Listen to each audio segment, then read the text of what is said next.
All right, everybody, welcome back into the Auburn Live Show, the Modcast edition. Jeffrey Lee and Cole Pinkston join me. I'm Justin Hokanson. What's up, fellas? Hey, how about you, Hope? What's How up? doing? What's going on? Hey, I got my first archery harvest this morning. Hey, I hear you.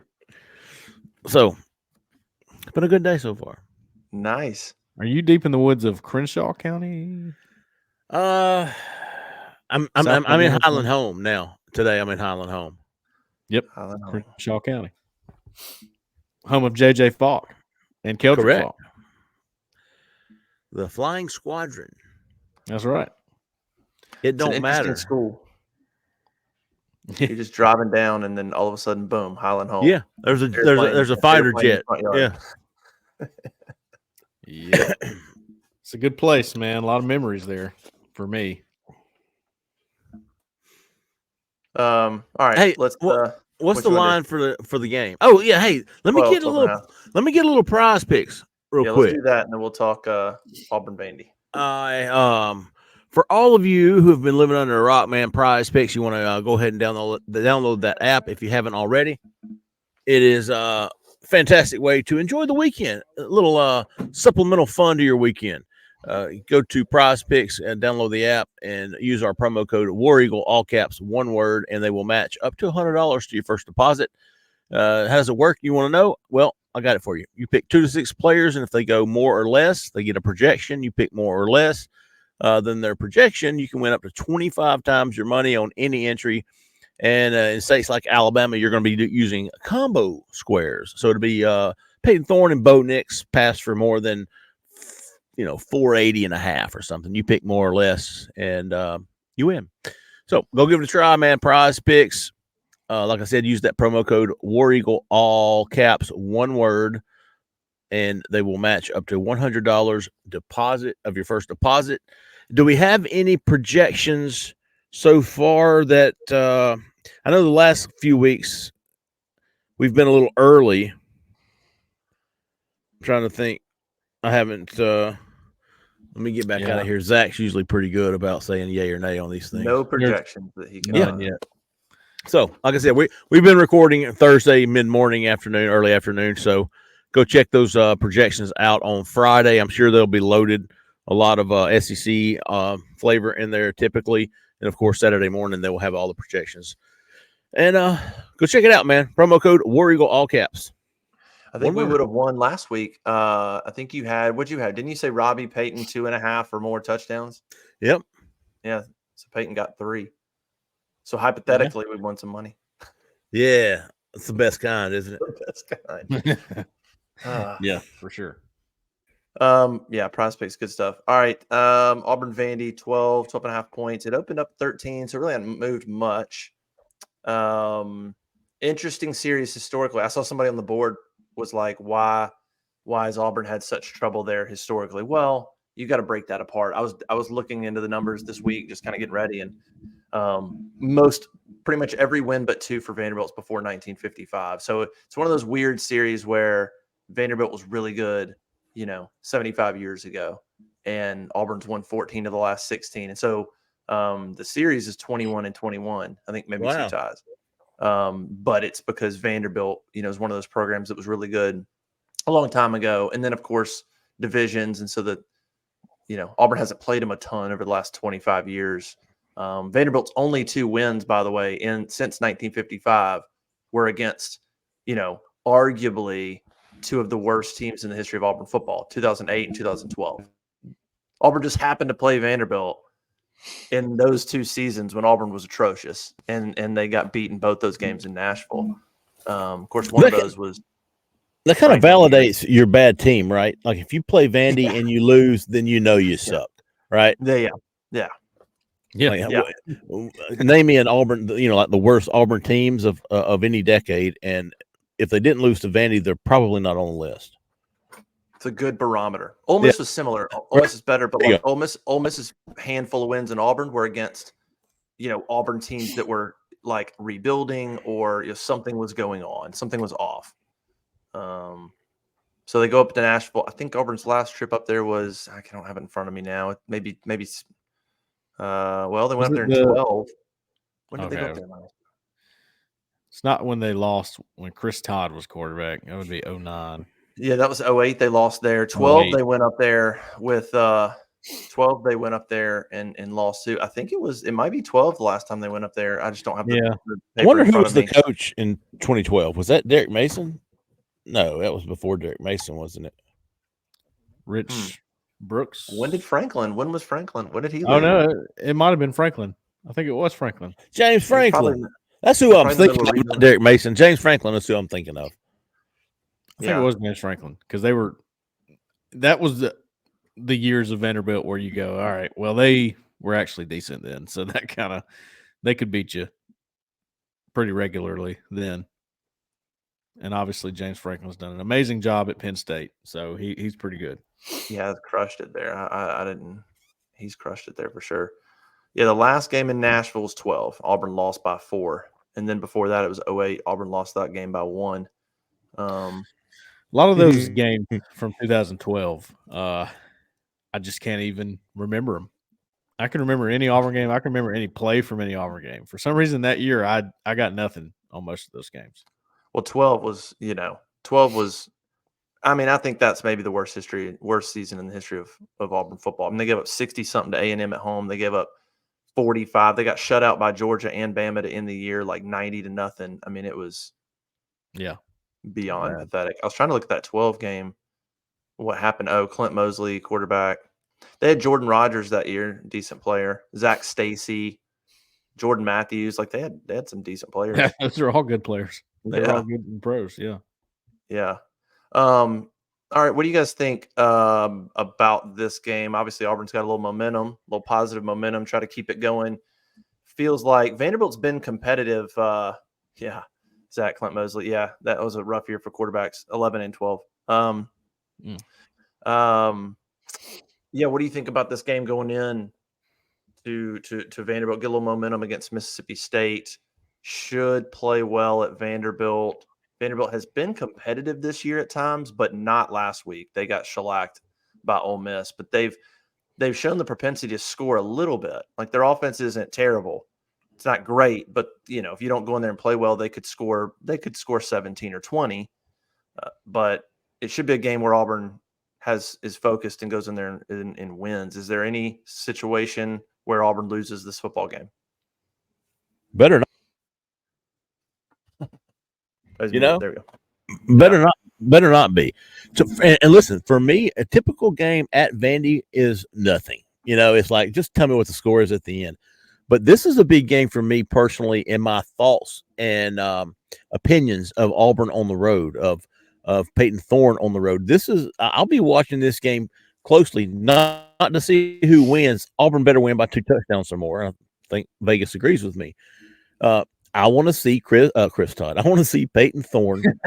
I want to see Peyton Thorne look competent on the road. And we have not seen that this year. I want to see Auburn look competent on the road. We have not seen that this year. So if you expect me, and nobody does, but if you expect me to pick to beat Arkansas at Arkansas, is that next week or the next week? Next week after Vandy. Okay. So they're going on the road for 2. Yeah. If you expect me to pick Auburn to beat Arkansas at Arkansas, you better look better than you have on the road all year long. And I'm talking mainly to Peyton Thorne. So for me, this is a big game for me personally, and my thoughts and beliefs on how Auburn's going to finish this year. It's going to be the difference, in my opinion, between a 6 and 7 win season. Can they go to Arkansas and beat Arkansas next weekend? Well, let's see how they look in Nashville against Vandy on Saturday. Maybe. Well, when you're talking about road games, is this one? I mean, what is it about road games that you think is causing Auburn to not be good? Is it the crowd? Is it the whole operation of having to get on a plane and whatever? What is it exactly? Because I don't think crowd's going to be an issue in this one. So no, 28,000. That's crazy. There's only about 28,000, and the amount of Auburn fans in Nashville, there will be, I would think, at least 6, 7 of that is Auburn fans. I would think maybe even a tick more. So I mean, yeah, you're talking. I mean, it's it's probably going to be like 10,000. Yeah, I would say. Yeah, Auburn I was being fans. conservative. Yeah. So who goes to Vandy games? Like, seriously, Parents, parents, right? maybe some professors. I don't know. Maybe some teachers. People that are bored. Do Just they curious. sell alcohol in the stadium at Vandy? Because that could bring in some people from Nashville. But yeah, I don't know. I feel pretty good about Auburn in this game personally. I'm not really on the fence about this one. I feel like Auburn can win this one, and should win this one. Even in the rebuilding process they're in right now, I think they got enough. And the offense has operated like that, like it did against Mississippi State before this season. It just wasn't against good competition. So I know it can be done. Mississippi State's defense isn't bad. They sent a lot at them, especially with a freshman center. So I do think Auburn wins this game. I feel pretty good about it. Yeah, for 49.5, 12.5, so maybe like a 31-17-ish type game is what they're expecting. Yeah, it's going to be big for Auburn. I think Hugh Freeze said something on Monday that is if you want to think big picture, if you want to think about can they carry it into Arkansas, could they carry it into Alabama? He said he wants to see if his team's mature enough to, one, handle the win you just had and do it again, and two, to take the maturity and have the same hunger. Even winning is one thing. Like, you got on the board with a win. You don't just get to toss your helmet out there and go win again. That's not how it works. Have the same hunger you did against Georgia to knock them off. Have the same hunger you did against Mississippi State to get your first conference win. Are they mature enough to go on the road and go, we haven't done a thing. We won one game, big deal. Let's go shellac these guys. Then let's go to Arkansas and let's go do it again. Let's play these dudes like they're Georgia, not like they're Vanderbilt. I think that's always a good sign for a team. I think that's something that stood out to me, what Hugh Freeze said on Monday, looking for that maturity. Because, yeah, they've played horrifically on the road. Penalties, lack of production, I mean, horrifically. Not just like poor. Really, really, really bad football. Like, embarrassingly. Yeah. Should be ashamed of yourself.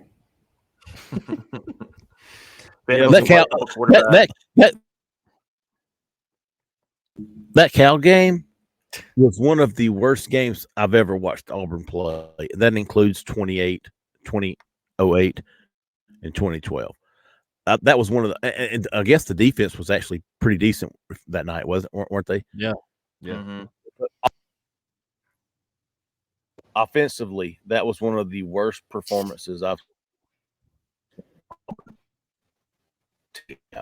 I can remember, at least. Somebody says, "Oh hell, you don't remember that?" Blah blah blah blah. No, I don't. All I know is Auburn looked like doo doo against Cal. It was hard. I just couldn't believe it. Okay, so anyways, yeah, embarrassingly, they've looked on the road offensively. Yeah, and it's really just been the quarterback play, at least to the eye. It has been quarterback play, even with all the other factors that we know, receiver play, protection, all this stuff. With all those other factors known about throughout those times when they had those bad games, it's quarterback play that we feel like has held them back in these away games. And of course, they were doing the swap at that time too for all these away games. I mean, you'd almost have to punch your TV if they started doing that again this week. You feel like Peyton Thorne's probably solidified that starting spot, but I said this before when we were doing this show last week before the Mississippi State game. I did expect a different look and a different game plan from the coaches because they feel like they're on the same roster level with Mississippi State or above. They don't feel like they're having to overcompensate for not having the talent or the depth like they didn't have against Georgia, Ole Miss, LSU, Texas A&M. He keeps bringing those four teams up, and that's that gives me a lot of insight on what he's thinking. Hey, this is, these teams are better than us. They have more than us right now. So we have to find a way to win, and that was his game plan. Some people disagree with it, whatever. You're through that part of the schedule. Now you're into a part of the schedule where you believe you are as good or better than these teams you're playing. So the game plan's totally different. Yeah, I'm still interested to see, and I think the offense will play well. I don't think they're going to struggle a ton on Saturday. Like, I think they're going to be pretty productive for the most part of that game. I think that they're going to go score 30 plus. Vanderbilt's weakness this year has been defense. I mean, they're giving up tons of points. They can score a little bit. They put up 20 on Georgia, put up 20 something on Florida, like put up 38 in a loss to UNLV. They can score a little bit. They've got a good receiver, a couple good receivers, a little bit of ability there, but their defense has just been getting shredded. So Auburn should be able to get to 31, 34 points. I'm curious. I mean, for me, look, it's the quarterbacks. It's the rotation and the aggression on offense. They looked good. They looked the most like what they should look like against Mississippi State for the first time all year. I just am curious to see if it happens again. Is he truly committed, Hugh Freeze, to doing it, which is what he said. On Monday, he said, we just had to make a decision to put up or shut up time. Are we going to do this or not? Are we going to put the guy out there who can run our stuff or not? Are we going to do the things that we feel comfortable in doing or not, regardless of the results? And they went and did it. Let's see him do it again. And more importantly, if it starts to not go well, let's say they have a bad second quarter and they just have a few really bad drives. It looks ugly for whatever reason. Stick to it or panic and revert back. That's kind of my next thing I want to see. I like the step forward on offense against State. I want to see him keep doing that, even if you have a few bad drives or even a bad quarter. I want to see a commitment to it and don't revert back to, well, we had a little hiccup. Let's toss Robbie out there, or let's draw it back, or whatever it might be. I mean, you only got a few games left in the season. Most of these offenses, New Mexico State, statistically, it's the best offense you're going to face for the rest of the year. Vanderbilt's 104 in total offense. Arkansas's 122 in total offense. Alabama's 80 in total offense. And then New Mexico State's 43. So you're not going to face a team. You're not going to play a game, anything like LSU, anything like Ole Miss, and anything like Georgia, where you're looking across there going, if we don't score 24, 28, we don't have a shot. That's not the case. So there's really no excuse to not be really aggressive on offense from here on out and stick to the committed game plan of Peyton Thorne's your guy, grow with him, roll with him, give Robbie a package, and that should be it. Yeah, and he's not trying to make the same arguments about roster either. So that's what I'm saying. I don't see him reverting back to that game plan that they had. I just don't see it. I'd be shocked. I would be shocked. Until Alabama. Yeah, maybe Alabama. You might see it again. At that point, though, I mean, you couldn't argue with. I'm might saying whatever you did against Georgia is what I would guess you're going to try to do against Alabama. Probably something similar, but if Peyton Thorne continues to rise a little bit and play as clean as he played this past week, then you probably go, all right, well, we're ready for this now. At least he is. They didn't believe that at first. It was very obvious they didn't believe that. So he's got to continue to prove he can do it. So when they get in a situation like that, they don't question him. All right, you're the guy, no doubt. It's a very important week for him. Yeah. Go out there and do it again. And I agree with what you said earlier, Jeffrey. I mean, it seems obvious, like go do it on the road.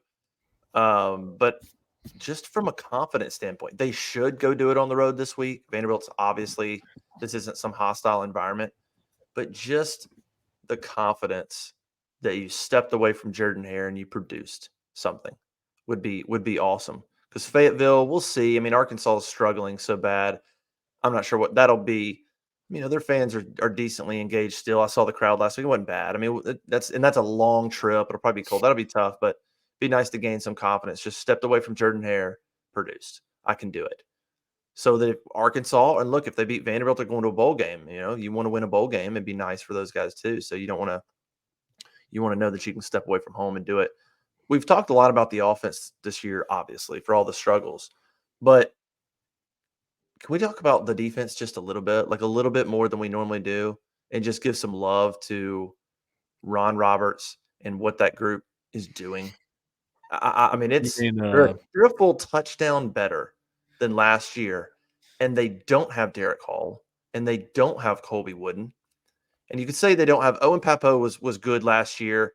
Asante stepped up. So maybe linebacker is a wash if you factor in, Larry Nixon's okay, but Asante's been pretty good. Throw in Austin Keys. Maybe the linebacker's kind of a wash. But Derek Hall, that's a massive loss. Colby Wooden's a massive loss. Other than that, you brought in a few depth pieces in Jalen McLeod, Justin Rogers, Lawrence Johnson, some depth guys, but Marcus Harris comes back. A lot of the DBs come back, but it's a very similar team, minus Hall and Wooden, and you're a touchdown better, and you forced the turnover in every single game this year. I mean, you lead the SEC. I 1,000% did not say. I don't think we all sat here and were like, the defense is going to be yikes, and 1,000% they've exceeded, I think, everybody's expectations. I am glad you brought this point up, Justin, because I made a board post about this on the corner today. Look at Lincoln Riley over at USC. Okay. He is an example of somebody who was all about his offense and does not try to compensate whatsoever for the defense. At least that's how it turns out in games. I don't know what his effort is, in meetings all during the week trying to figure it out, but in games, his defense is always in bad positions, it seems like. And they may not be very good either.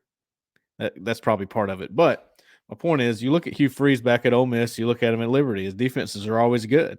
Yet people continue to say he's an offensive coach. I think it's true that he's an offensive coach, but he is a defensive-minded coach, I think. And that should be proven by his game plan in the big games. He's trying to find ways to make his defense comfortable. He wants to put them in good positions more so than he wants to put his offense in good positions. Because he knows if you're starting to build something from the ground up, you need to start with defense. That's been his style at every place he stopped at. And look at Liberty right now. They're undefeated or whatever they're doing right now, and their defense is good again. That's where he starts. We don't have the depth we need there. I'm going to put them in every position possible for them to succeed if I can. That's the difference to me and a guy like Hugh Freeze and Lincoln Riley. And maybe Lincoln Riley's strategy is better for today's college football. I don't know, but right now, this is the strategy Freeze is going to go with for Auburn, and that's all I'm trying to say to you right now.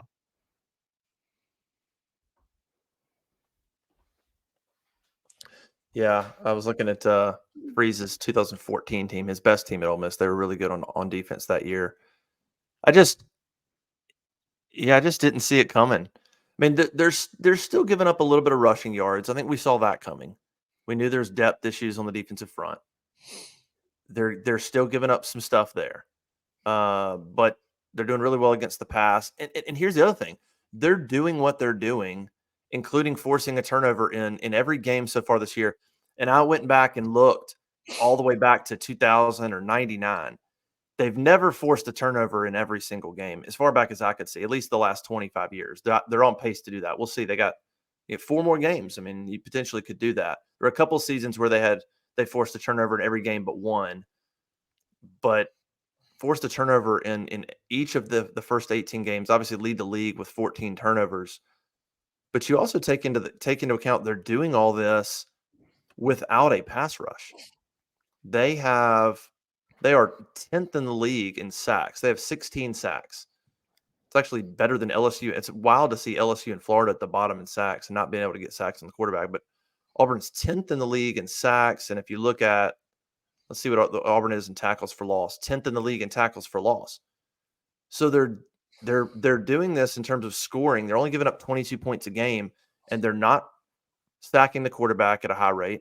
They're not even getting in the backfield at a high rate. They're just okay in those categories. But those turnovers are everything. They're everything. They're literally the difference. And in 22 points a game and 27 points a game. I guess my question in asking, or excuse me, in saying all that I just said about Freeze and how he's approaching it, how much does his approach and his game plan, the offensive game plan that we've criticized a lot, and I think, deservedly so at some points, but also are we looking at the big picture too? I think at the end of the day, he might be putting his defense in better positions than maybe the defense a year ago. I think you could almost scrap the whole talent thing and the depth thing and go, all right, is it because they're in better situations than they were? Is this part of the game plan? That's what I'm asking. I don't know if it's true or not. It's what I want to know, and I'm trying to learn by watching the game plans and the strategy. Yeah, I feel like you'd have to go back to studying all of 22 film and 23 film and try to figure out, has Ron Roberts been more aggressive? It seems like he has. That's his forte, right? We thought he was going to come in and be a little bit more aggressive in blitzing and trying to create some havoc. We've seen him pressure. I'd have to go try to add up and try to figure out where he's pressured versus where Jeff Schmedding pressured a year ago and things like that. But I think one thing Ron Roberts has done, and Hugh Freeze has given him a bunch of credit. Hugh Freeze said on Monday, he goes, I wish I have to find the exact quote, but I thought what he said on Monday about Roberts was pretty insightful. Let's see here, because I want to read it and get it right. Ron Roberts quote. He talked about his play. Here you go. He goes, he's one of the best in the nation of calling a game. We all have strengths and weaknesses. You want to play to your strengths, and one of his is game day calling of a football game from a defensive perspective and making adjustments within his system. He's really gifted at that. So I guess that speaks to it about understanding exactly what his system is, what his defense is, and how to adjust within that system based on the personnel, which is really exactly what it takes to be a good coordinator. Know your personnel, know your system, know where the pieces fit, and all that good stuff. I can't believe what you said earlier, Justin, that this defense is a touchdown better than a year ago when you had Derek Hall and Colby Wooden. That's crazy. Yeah, it is. I mean, that's impressive. When your defensive line takes hits like that and you replace them with otherwise would be kind of mid guys, and you're that much better than you were a year ago. Let's be honest. I mean, dude's pretty damn good at his job. Mm-hmm. You don't have the success Auburn has had this year if he's not really good. I'm trying to think, what do they didn't lose much in the secondary. Kaufman's back, Keontae's back, DJ's back, Jalen's back. So they've got a upper class experience for the most part. You've got some depth that your freshmen can. We've seen Caleb Wooden back there. But when you lose two of your guys like that, Kobe Wooden and Derek Hall, and who are they replacing with? Xavier McAllister. I mean, what's his name? Elijah McAllister. The combination of McAllister and McLeod, and Steven Sings has barely played. And hell, McLeod hasn't been McLeod's played 3 or 4 full games. Yeah, he's coming on lately. Now that he's healthy, he's doing he's doing some good things, but he's not Derek Hall. And let's be honest, dude. Larry Nixon, is he pretty good? Because I don't know that he is. He's I think he's average. Yeah, he's not a. I mean, he's nothing crazy, but he's a smart football player, and that's about the best thing he's got. Yeah, I think he's. I guess physically, he's not a sideline to sideline guy. Like he looks slow to me. Right. Okay. That's right.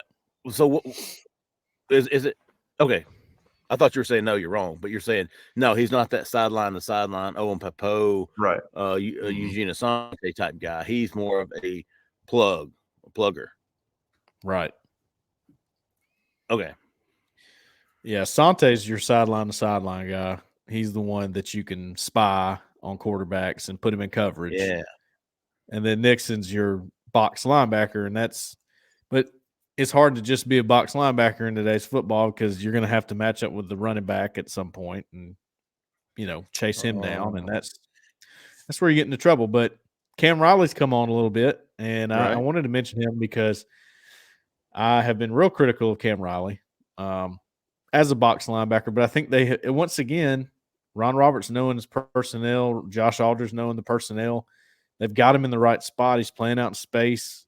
He's coming in as a blitzer sometimes. He's really in the right spot for his skill set. And they just do that with all the guys. Donovan Kaufman, they're not asking him to be in man coverage a lot. They're not asking Zion Puckett to be in man coverage a lot. They don't need to be. The guys that need to be in man coverage are DJ James, Nehemiah Pritchett, Kaden Lee for the most part, and Keontae Scott. And those are the ones, if they ever get in man coverage, they make sure those four are on the field. It's just smart defense. Again, personnel, like you said. The quote from Elijah McAllister the other day, Justin, was he knows exactly what the offense is doing because he's seen it. It kind of reminded me of the Farmers commercial. He knows a thing or two because he's seen a thing or two, you know? Mm-hmm. There's like Elijah McAllister's like another coach on the field. So if he says it, you know it's pretty good. Yeah, I was trying to look up long scrimmage plays, big explosive plays. Auburn was 6th in the league last year at 10+ yard plays. They're 10th in the league this year. I don't know what that's going to average out to be. They're still below. We'll see what they do over the next 4 games. It could be a similar number overall. But it's turnovers, man. Last year, Auburn forced all of last year, in all 12 games, Auburn forced 13 turnovers. They forced 14 in 8 games this year. They literally were dead last in turnovers forced last year. They're first in turnovers forced this year. I mean, that's the difference. They're not necessarily better against the run. They're not sacking anymore. They're getting the ball back. They're stopping, and those turnovers are. And then I would say the other thing is they've gotten some good breaks in the red zone. They're about middle of the pack league wise in touchdowns allowed, but they're really good in field goals. They had a couple, right? The Cal kicker missed a few. Ole Miss had a botched snap. There've been a couple of instances right there in the red zone that have saved them some points as well that you can chalk up to whatever you want. But red zone wise, that's been pretty good too at not giving up quite as many points as some other ones. So just a couple of those things make all the difference in the world for this defense. I mean, I think about if they can get some players in there and get a pass rusher in there. If Ron Roberts stays another year, maybe 2, maybe you get 3 years out of him. I don't think Ron Roberts is the long-term person. I think he was a good fit for Hugh Freeze now. I would imagine they may try to, that could be a change in a few years. We'll see. I don't know how long Ron Roberts wants to stay here, but they've that defense has been phenomenal. Almost won. If they could have pulled out Georgia or if they could have pulled out Ole Miss, you'd be pointing to Ron Roberts. You wouldn't be pointing to the offense. You'd be like, Ron Roberts and that defense just won them the Georgia game, or they just won them the Ole Miss game. As it stands, they're about where they should be record-wise, but if they could have pulled off one of those, the defense would be getting the credit for being above expectations right now for sure. Without the defense, they don't stand a chance in Georgia and Ole Miss. Those go more like LSU. Maybe not that bad, but without the defense, they don't stand a chance in those with those kind of, with the offensive struggles. And if Ron Roberts were to move on from Auburn in the coming years or whenever, Josh Aldridge was Freeze's co-defensive coordinator at Liberty. And do you remember the roundtable we did, Justin, talking to Josh Aldridge? He was like, yeah, I've pretty much modeled my defense after Ron Roberts. So it would be real similar. I mean, if that was the case, you'd almost think that Josh Aldridge is there maybe for a reason to move up to a coordinator. And he knows his stuff and has studied Ron Roberts' system. So probably helps to have a guy who knows your system just like you do also on defensive staff, right? Yeah, I think he's been huge. I think Aldridge has been huge. Just Zach Etheridge has been huge with that veteran secondary, now coaching the whole secondary. Yep. Zach's doing a great job. Jeremiah Wilson on staff, they're doing a great job. Jeremy Garrett doing a great job. Clearly, they're getting the most out of their guys. I saw another stat, by the way, just talking about coaches doing a great job. Jake Thornton, talking about individual coaches that are standing out. Remember last year, Tank Bigsby was averaging like half a yard before contact. And then you look this year, and I can't remember, College Football Film Room on Twitter or whatever, put out a stat that almost 40% of the time Auburn's running backs are getting 3 yards before contact, which is I think the fifth best mark in the country. compared to last year, where basically Tank was getting hit at the line of scrimmage. A lot of credit goes to Jake Thornton there. Certainly, the rebuilt offensive line is doing good. Scheme plays into that. Yeah, but credit Jake Thornton, man. That's maybe the best hire Hugh Freeze made. I would. A lot of people don't. Offensive line is one of the hardest positions to understand, especially as a fan. It's hard to watch them and know exactly what's going on, but you can almost see a difference in lanes being opened up. Pass protection from them is usually pretty good. Sometimes pass protection comes from the running back, and that's a problem at times. Mm-hmm. But overall, you can just see improvement from the offensive line. You can almost see it. And the shuffle. You can see it's an improvement because it's not a liability as it has been for the past 5 years. True. Right? Yeah, exactly. Yeah. I mean, they took this hodgepodge collection of transfers, JUCOs, and who would have thought that this line would be there without Jeremiah Wright? Where's he been? I was going to say that Jeremiah Wright and Jaden Muskrat were part of a shuffle last week against Mississippi State. They just shuffled the offensive line all the way through, and actually, I'm just thinking about Hugh Freeze. Hugh Freeze can't help himself. Like, listen, we're rotating somebody. We're not rotating quarterbacks. Right. We're rotating the linemen. Didn't he explain that Monday? He kind of had an answer for it. He was like, "Yeah, it was good. It was a good answer. I'm giving a hard time. He had some guys are banged up. Gunnar Britton's banged up. Cam Stutton's banged up, and he's like, if we're going to make it through the year, we need to mix in some snaps here." Well, no, I'm agreeing with you. He is so. I mean, he sits there all day just rocking back and forth in his chair. We just don't have depth. We don't have depth. He's so worried about that. And look, that's good. You need your coach to be worried about it instead of 80 snaps. Who cares? They'll be all right. We'll scheme them to death. Yeah, it's good. That's not a bad thing. I don't think. It's just like get him some depth. By gosh, Yeah, they're gonna have to rebuild that line again, huh? I mean, a couple of those guys are 1 year guys. The next year is going to be interesting as well at that position. It might take a little more time. That's Dylan Wade. That's why high school recruiting is so important.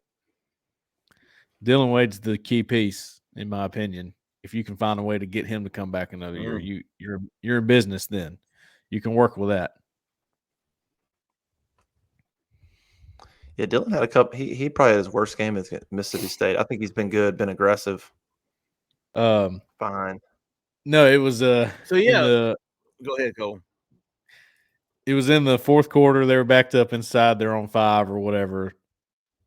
Hugh Freeze or Philip Montgomery calls a non-conservative play, a very non-conservative play, and a play action post wheel with a shoot route. So you had 3 levels. He throws it to the wheel to Brandon Frazier. Looks like a great play. Dylan Wade's all the way downfield. He actually tried to call himself and come back, if you go back and watch it, but he had already made contact downfield. I don't know what he's doing. It wasn't an RPO. They showed Jake Thornton. We weren't able to see this because we were in the box, Justin, but I'm watching the broadcast again. Jake Thornton is losing his ever-loving mind at him. He's spitting on him. He's like right in his face to the point where it seems like Hugh Freeze was almost like, all right, that's enough. It's like, let's keep moving here. But he was pissed. And that just tells me that it was just a misassignment by Wade, more than likely. But you could see him. You could see him on the. It was a huge mistake. It killed the drive. It was going to be a first down. It was a big mistake. But you could see him. He just got caught. You could see him in real time. He caught himself, and he just hits the brakes and immediately starts backing up. Like he knew. It looked like he was just going after a linebacker. He just kind of got too aggressive, and he went after him. And as soon as he got there, he's like, "Oh crap, I'm too far back. I got to get back." And they got him on it. He touched the linebacker. That's why they did it. If he had not touched him and backed up, they wouldn't have called it. But he made contact, so it's one of those deals. But I'll tell you what, it is. You do want to see your coaches, especially your assistant coaches, just laying into somebody like that, or I do anyway. It's an old school approach. You don't see it as much these days because people are different. And usually when you see coaches start doing that, they're either going one way or the other. The program's in shambles or they're getting better. And I don't think the program's in shambles. So what do you guys expect Saturday? 3:00 SEC Network. That's the question we all have been waiting to answer. Let me tell you something. I'm taking the points. I'm taking Vandy in the points. I think it's going to be something like 31-21, 31-24. I'll take 12.5. I'll take 12.5. I'm not a believer yet. Maybe I will be after Saturday, but Auburn on the road, I'm taking the points, and I'm putting my doghouse on it, but not my bird dogs. Oh boy. I guess I'm the most confident of the bunch this week. I think Maybe Auburn. You don't know what my prediction's gonna be. I just you're negative. 35-10. Auburn bust out. This is the weekend. Oh, you don't know, man. You don't know what I'm thinking right now. No, I think Auburn. I think Auburn wins it pretty handily. I don't think it's a blowout, but I think Auburn pulls away sort of late in the second half. Maybe I still don't think Auburn breaks 30 personally. I'll say 28. No, I'm gonna say 31. I'll give McPherson a field goal. 31-17. That would be my on fire. So Cole's taking Auburn. I'm taking Vandy. Justin, break the tie. You're taking Vandy with the points, right? Correct. Yeah, but you have Auburn. I'm gonna take Auburn in the points.